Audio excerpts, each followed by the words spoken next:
From a South American man who's allegedly responsible for more than 300 murders to a maniac who terrorized Chicago for almost 2 decades, here are the most dangerous serial killers who are still on the loose. Between April 8th and May 7, 1992, 6 people were shot and killed along a stretch of I-70. The deaths occurred between Terre Haute, Indiana and Wichita, Kansas, and there were striking similarities between the victims. 5 were women, though police believe that the 6th was mistaken for a woman when the killer saw his long ponytail. All were brunettes, all were employees at stores just off the highway, and all were killed with a .22 caliber bullet. There was no sexual assault, no major thefts, and witnesses were able to give police a basic description of a man seen entering the stores before the murders. He was described as white with reddish or light brown hair, between 140 and 160 pounds, and around 5'7". The spring of 2022 marked the 30-year anniversary of the still unsolved murders, and police wanted to make it clear that the case is still very much open. In late 2021, law enforcement released a new sketch of the killer. Based on those witness accounts in this new sketch, there's still hope that someone will come forward with more information. I definitely do think that it is solvable, especially with what we have to our advantage nowadays. They've also released what they believe might be the key to catching him, a description of the gun. Wichita Police Detective Tim Ralph told the press that they believe that it's a replica of an old German Navy pistol, one with a barrel so long that it has a wooden forearm. On November 20, 2006, 2 women who were out for a walk made a grisly discovery. The bodies of 4 women had been neatly discarded behind the Golden Key Motel in a suburb outside of Atlantic City. The women were fully clothed, except for their shoes and socks, and had been positioned face down facing east in a line behind the motel. The victims had all been strangled, earning their unidentified killer the nickname of the Eastbound Strangler.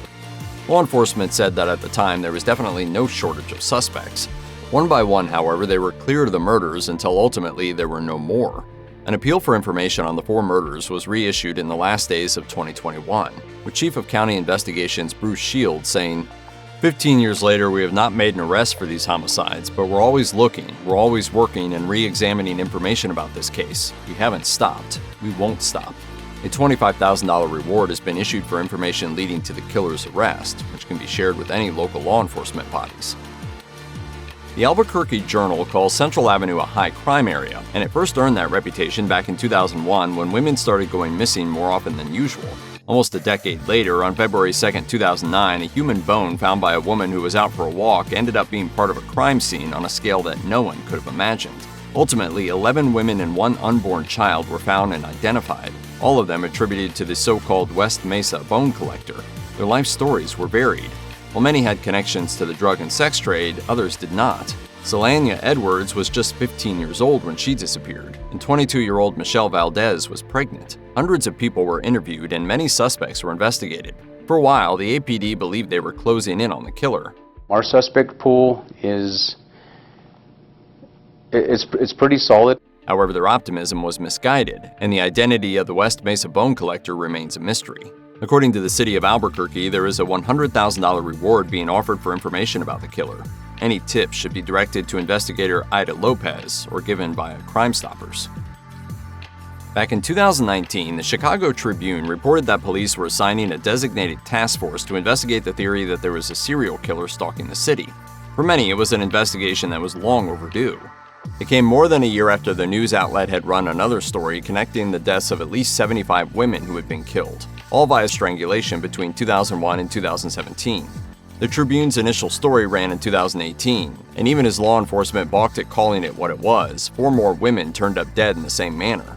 The problem with law enforcement, local law enforcement, is the idea of don't say serial killer.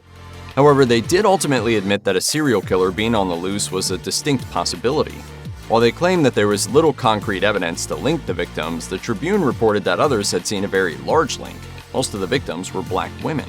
Fast forward to late 2021, and that's when a 3-part docuseries called The Hunt for the Chicago Strangler started streaming on Discovery+. At the time of the show's debut, Chicago police were still saying nothing to confirm or deny the existence of a serial killer.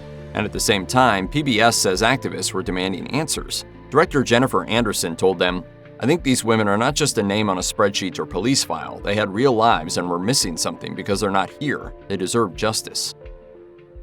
The bottom line is that no one really knows who is killing the women of Juarez, Mexico. The Seattle Times reported that law enforcement has said there's a likelihood that there's a serial killer prowling the streets of the city just a stone's throw from El Paso, Texas. And they've also suggested the almost countless women that have died in recent years were targeted because of gang activity. But no one knows for sure. Starting in the mid-1990s, hundreds of women began turning up dead. Many were dumped in the desert, many bore signs of trauma and abuse, and it didn't stop. In 2019, there were 1,006 victims added to a list, and those were just the ones law enforcement knows about. The crimes are falling under the umbrella of femicide. Whether the victims were targeted by a serial killer who preys on women or by an abusive partner, they were killed because they were women. In 2020, the high-profile murder of an artist named Isabel Cabanillas de la Torre catapulted Juarez's problems back into headlines. Scores of women took to the streets to protest and demand justice for Cabanillas and the hundreds of other women who have been murdered by killers who have never been identified, much less brought to justice. Every so often, there's a story that pops up that's so unbelievable, so terrible, that it's impossible to think that it's true. That's definitely the case with Pedro Lopez, a man who's been dubbed the Monster of the Andes.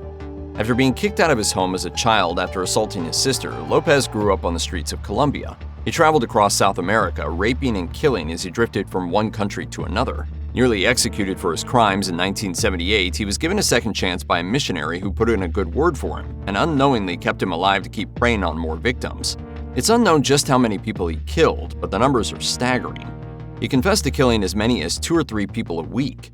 In 1980, his estimated death toll in Ecuador alone was around 110. That's when he was arrested and given a 16-year jail sentence. After serving some time there, he was released early, thanks to good behavior, and sent back to Colombia. There, he was reportedly held in a psychiatric facility for a further 4 years. In 1998, he was deemed sane and released on a $50 bond. It could either be that the psychiatrist really felt that he was recovered or that he faked it. Unsurprisingly, he promptly vanished, and he hasn't been seen since. His victim count is ultimately unknown. According to biography, the total is well over 300.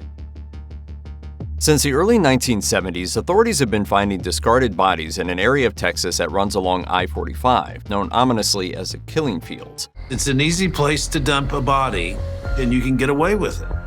However, it wasn't until the discovery of 4 specific bodies in the span of a little less than a decade that authorities began to believe that they might be dealing with a serial killer.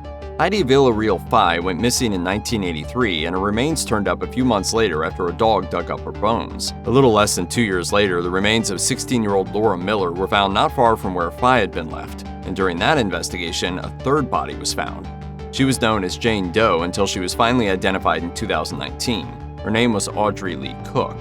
A 4th body was discovered in 1991 and known as Janet Doe until she was properly identified in 2019. Her name was Donna Gonsulin Pradam.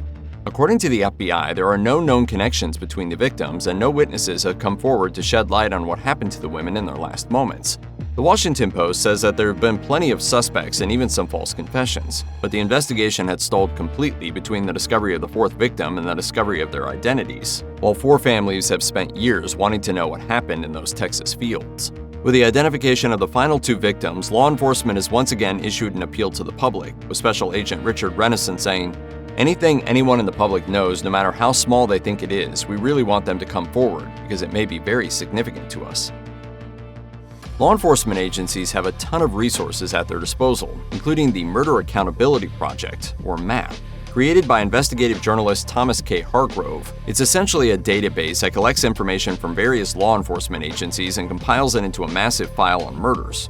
According to VOA News, algorithms designed to find patterns in the data suggest there are multiple serial killers stalking the indigenous women of the Americas. Western University criminologist and MAP Board of Director member Michael Arntfield suggested a pretty dire interpretation of the data he found recorded in the criminal database. He suggested patterns that lit up both the Atlantic and Pacific coasts along with a series of truck stops, indicating that serial killers are hunting along the highways. He told APTN, "The Highway Serial Killer Initiative has about 400 to 450 offender profiles of unidentified subjects on its database alone that are involved in the trucking industry for the entire interstate system. Unfortunately, complete data only exists for the US, and a picture of Canada's serial killer landscape remains incomplete. However, there is some good news. With the discovery that serial killers often doubled as long-haul truckers, the industry created Truckers Against Trafficking training programs that teach drivers to recognize signs of human trafficking, and it has saved hundreds of lives." As soon as this campaign launched, we saw a significant increase in calls about trafficking cases that were not being reported. If there's anything more terrifying than a serial killer with a type, it's a serial killer who chooses victims randomly. And according to what former Little Rock, Arkansas Police Chief Keith Humphrey had to say in a statement issued on April 29, 2021, that's what the city was facing. At the time of the statement, there had been 4 attacks and 3 had been fatal. They had all taken place in the wee hours of the morning, and KATV Little Rock reported that the first victim, 64-year-old Larry McChristian, was killed in August of 2020. The second victim, 62-year-old Jeff Welch, was attacked and killed about a month later. The killer fell silent for a bit until stabbing a 43-year-old woman 15 times on April 11, 2021. She survived, but the following day, 40-year-old Marlon Franklin was attacked and killed. Law enforcement issued an appeal for any witnesses or surveillance camera footage that might have caught the suspect or attacks, and by the end of April, they posted the footage to their YouTube channel. The footage was dark, grainy, and gave no identifying markers away, and in spite of a $20,000 reward promised for anyone who would give information leading to the suspect's apprehension, he remained at large. We will do everything possible to arrest this suspect and protect our city. From 2005 to 2009, the bodies of 8 women were discovered in Jefferson Davis Parish, Louisiana. At first, there didn't seem to be any connection between them, as there often is when it comes to serial killers. They range in age from 17 to 30, they vary in race, they were found in different circumstances, and they were killed in different ways. Eventually, though, the similarities came to light. All 8 women were local to the area, they knew each other, had criminal records, and according to what private investigator Ethan Brown discovered, they were all involved in sex work and relaying information about the area's drug trade to law enforcement. You may be a drug user yourself, but you provide information to the police in exchange for something. When local law enforcement kept coming up empty and bodies kept dropping, Brown went to investigate. He says that he got a taste of what was wrong when he showed up at the murder scene of local dealer David DeShotel, only to find people coming, going, and helping themselves to some souvenirs along the way. Brown set up shop to investigate and claimed he turned up not incompetence, but misconduct. When more bodies turned up during his investigation and he connected them with evidence given in the earlier murder cases, he claimed that something was indeed rotten in Louisiana. The cases remain unsolved. Yellowhead Highway 16 is the only major link between the 2 isolated rural communities of Prince George and Prince Rupert in central British Columbia. The 450-mile route runs through forested areas with limited cell service, making it a place where a serial killer, or perhaps a few murderers, have operated without capture since 1969. That's when Gloria Lavina Moody, a 27-year-old woman, disappeared on Highway 16. Moody is believed to be the first victim of an unidentified Highway of Tears killer. The Royal Canadian Mounted Police created the EPANA Task Force in 2005, which officially recognizes 18 victims. But indigenous communities say that the number of dead Native women and girls could number up to 80. Over the course of more than 50 years, authorities haven't been able to arrest or stop the murders of First Nation women in British Columbia, many of whom were hitchhikers. The most recent death associated with the Highway of Tears, Chelsea Kwa, who lived near Prince George. Her remains were found near Highway 16 in November 2023.